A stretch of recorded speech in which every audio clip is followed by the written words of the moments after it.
Seni pe cour constitutionnel esengeli ezala penza na bonsomi elobi Martin Fayulu sima na bolapindai ya bazuzi basato ya cour constitutionnel elobi loleki.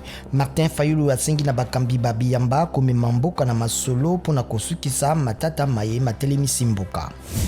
Human Rights Watch esengi na bakonzi ya RDC kokanga Guidon Chimirai Muisa mokonzi ya batomboki ya Nduma Defense Congo Renové afundami pona mbeba mingi na monele ya mboka. Human Rights Watch esengi pe bokanga miibwa ba officier banso ba mampinga basungaka ye kokima misala mia bosembo.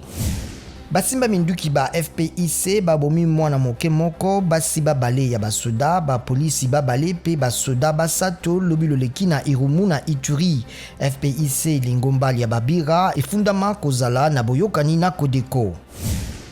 Mokonzi ya kala ya Burundi Pierre Buyoya oyo azali lelo mulakisi elongi ya Union Africaine na Mali akatelami na mosika etumbu ya boloko ya libela pona liwali ya Nkondo Melchior Ndandaye oyo ye akitanaki na ye na bokonzi na 1993.